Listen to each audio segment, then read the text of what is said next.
এবার এবার আমি আপনাদেরকে কিছু দেখাতে চাই, যে ব্যাপারে আমি আপনাদেরকে দেখিয়েছিলাম আগের আমার এক ভিডিওতে, এবং আমাকে কমেন্টে অনেকজনই অনেক কিছু লিখেছিল, ক্রিটিসাইজ করেছিল যে তুমি কি ওখানে গিয়ে দাঁড়িয়ে থাকো ওই ইয়েতে কি বলে বর্ডারে, তুমি জানো যে ভারত কত জনকে পুশ ইন করছে।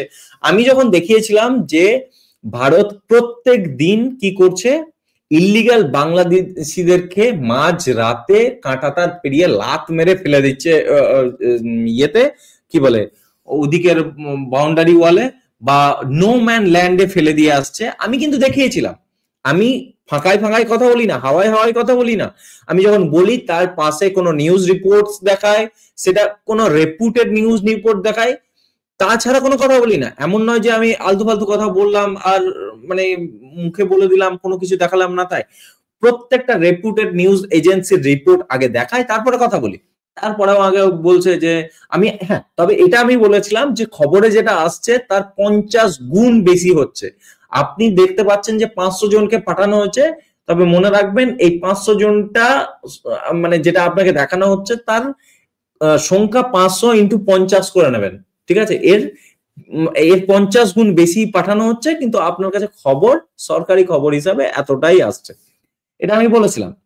এটা দেখুন, India quietly starts long overdue deportation of illegal Bangladeshi Muslim migrant. India quietly, চুপি সারে ইন্ডিয়া কি শুরু করেছে, লং ওভারডিউ, যেটা বহু দিন ধরে পড়েছিল, যেটা করা হয়নি, যে বাংলাদেশি মুসলিম যে ইমিগ্রেন্টস মানে ইলিগাল বাংলাদেশি যারা মুসলিমরা ঢুকেছিল আমাদের দেশে, তাদেরকে ডিপোর্ট করে বাংলাদেশে পাঠানোর কাজ শুরু হয়ে গেছে। কিন্তু আমি দেখিয়েছিলাম, ঠিক আছে? এরপর যখন আমি এটা দেখালাম যে BSF pushes back 5K illegal Bangladeshi entrance, BSF কি রাত্রিবেলায় চুপচাপ কি করছে, বাংলাদেশি মাইগ্রেন্টদেরকে ওদিকে ফেলে দিচ্ছে, ওই কাঁটাতারের ওইদিকে পুশ করে দিচ্ছে। আমি দেখিয়েছি। তারপরেও এই যে এই নাম্বারটা 5,000 ইলিগাল বাংলাদেশিকে ওদিকে পুশিন করে দিয়েছে। এটা দেখুন 23 জুনের খবর, আজ থেকে 1 সপ্তাহ আগের খবর, 6 দিন আগের খবর। তো এখানে দেখিয়েছি যে কোন কোন বর্ডারে, ওটা আলাদা করে আমি পুরো এপিসোড করেছিলাম, কোন কোন বর্ডারের থ্রুতে কি কি করছে, কোন নোম্যান ল্যান্ডে ফেলছে, সবকিছু দেখিয়েছিলাম। তো তারপরেও আমাকে কোয়েশ্চেন করছিল। এখানে যেমন দেখিয়েছিলাম 700 আনডকুমেন্ট বাংলাদেশিদেরকে দিল্লি থেকে পাঠিয়ে দেওয়া হচ্ছে ইয়েতে এয়ারক্রাফটে ভরে, মিলিটারি এয়ারক্রাফটে ভরে পাঠিয়ে দেওয়া হচ্ছে ইয়েতে কি বলে আমাদের ত্রিপুরা থেকে ওই দিকের বর্ডার দিয়ে পুশিং করে দেওয়া হচ্ছে। সব দেখিয়েছি, কেউ বিশ্বাস করেনি। এবার আজকে আমি প্রমাণ দেখাবো, আমার প্রমাণ নয়, বাংলাদেশিদের দ্বারা প্রমাণ দেখাবো। খুব সহজ না, আমি এমনি ফাঁকায় কথা বলি। এবার দেখুন, আমি যাকে দেখাবো সে বাংলাদেশি মুসলিম, সে কোথায় ছিল, আহমেদাবাদে ছিল, ঠিক আছে? তো সে নিজের মুখে কি বলছে, এটা আমাদের মানে নিউজ এজেন্সি নয়, সকালের সময়, মানে এটা বাংলাদেশি নিউজ এজেন্সি, ঠিক আছে? তো ও বাংলাদেশে পৌঁছেছে, ওর সাক্ষাৎকার নিয়েছে, ঠিক আছে? তো ও কি বলছে সেটা এবার আমরা একবার দেখব, ঠিক আছে? আমি 1 সেকেন্ড স্ক্রিন শেয়ার করব। ওহো, 1 সেকেন্ড আমি স্ক্রিন শেয়ার করছি আপনাদেরকে দেখানোর জন্য। 1 সেকেন্ড একটু ওয়েট করুন। ওকে, অ্যাড টু স্ক্রিন, ঠিক আছে? এবার দেখুন, এখানে আমি প্লে করছি, ও কি বলছে শুনুন আগে, তারপরে আমি শোনাচ্ছি, বলছি।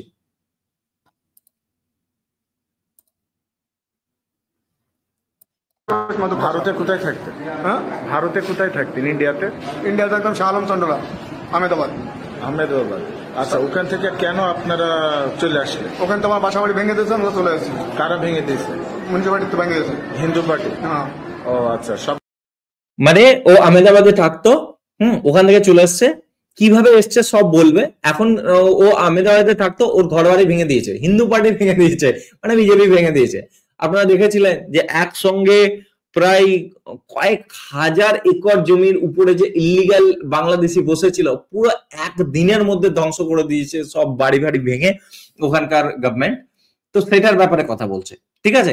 এবার কিভাবে এলো সেটা দেখুন, শুনুন। ঘরটা জ্বালিয়ে দিয়েছে। সব জ্বালিয়ে দিয়েছে, ভাঙিয়ে দিয়েছে। আমরা বাইক রাস্তায় থেকে আমরা চলে এসেছি, আমাদের আমরা চলে এসেছি। আচ্ছা, ওখান থেকে এখানে কিভাবে আসলেন আপনি? আমরা ওখান থেকে হাওড়া টিকিট কাটছিলাম 6.5 টাকা করে।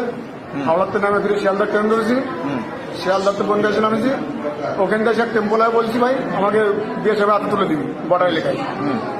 তো একবার নামাই করতে পারি, এখন চলে যাও, ওই ক্যাম্প বাটবে নি। তো বিএসএফের দ্বারা গেছি, বিএসএফের দ্বারা আমরা উঁচু করছি। বিএসএফ আমাকে ধরে গেছে, মানি ধরে কিছু করিনি। ফাতিমা দিতে টাকা পয়সা বলছে, সময় দিতে গেছে, কিছু নিয়ে কিছু বিএসএফ কিছু নেয়নি, সব টাকা। দেখুন আমি একে একে দেখাচ্ছি। ওরা কি করেছে, ওরা ওখান থেকে হাওড়া ট্রেন ধরেছে, হাওড়া থেকে শিয়ালদা এসছে, শিয়ালদা থেকে বনগাঁ ট্রেন ধরেছে, ঠিক আছে। বনগাঁ ট্রেন ধরে এসে বিএসএফ এর কাছে সারেন্ডার করেছে, ঠিক আছে। তো বিএসএফ ওদেরকে নিয়ে গেছে ক্যাম্পে, ডিপোর্টেশন ক্যাম্পে নিয়ে গেছে। তো বলছে যে বিএসএফ আমাদের কাছে কিছু নেয়নি, 1 টাকাও আমাদের কাছ থেকে কেড়ে নেয়নি, বিএসএফ থাকতে দিয়েছে। এই যে বলছে বিএসএফ টুক নাথিং ফ্রম আস, কিছু নেয়নি। এবার তারপরে আর কি বলছে শুনুন। আমাদের কাছে খালি বলেছে নিচে রাখ, আমাকে 3 টাইম খাই দিয়েছে। খাওয়ার পরে আমাকে বললো রাত্রে ছেড়ে দেবো। 3 বার খেতেও দিয়েছে, দিয়ে তারপরে বলেছে রাত্রিবেলায় ঠিক সময় ছেড়ে দেবো। এবার এবার এবার কথাগুলো শুনবেন কি হয়েছে। ঠিক আছে, রাত্রি নিয়ে আসলো, 12টার দিকে নিয়ে আসলো। আনার পরে গেট খুলে বললো এবারই বেড়ে যা। এবার বাড়লো, গেট খুলে বাড়ি দিল, বাড়ি দিয়ে বললো সামনে যে দেখবি বাংলাদেশের ছোট একটা রাস্তা আছে, ওই রাস্তার বেড়ে কি রাস্তার পরে বলবি, তাহলে তোকে বিডিআর পাবিনি, ওকে কাছে তথ্য করিস। আমি ঠিক আছে, সেভাবে বলে আমরা রাত 4টার সময় আমাদের ধরে নিয়ে আসি।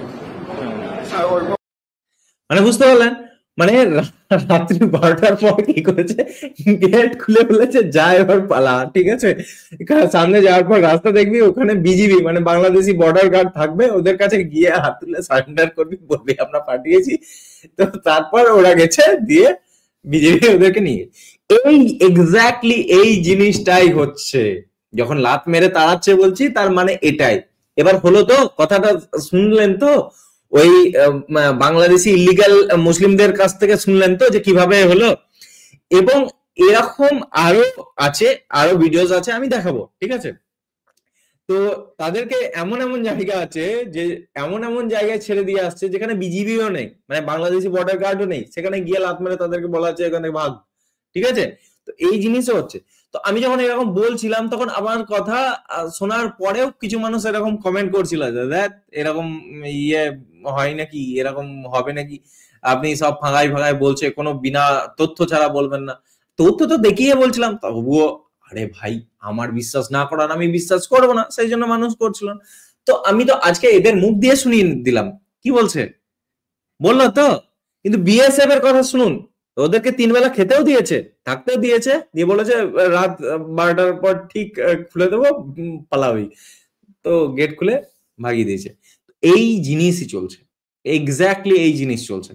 এবং যদি ফিরে আসে তাহলে গুলি খাবে, ঠিক আছে। এই আলটিমেটামও দেওয়া হয় যে যদি ফিরে আসিস তো গুলি খাবে। আর এবং এই গুলি মারার অর্ডারও আমাদের হোম মিনিস্ট্রি থেকে দিয়ে দিয়েছে, ঠিক আছে। Amit Shah department, home ministry থেকে পুরোপুরি এই অর্ডার দেওয়া আছে যদি রাত্রিবেলায় এরকম কেউ পুশ ইন করার চেষ্টা করে তো তাহলে পুরোপুরি মানে ইয়ে করা হবে, ঠিক আছে, মানে গুলি মারা হবে।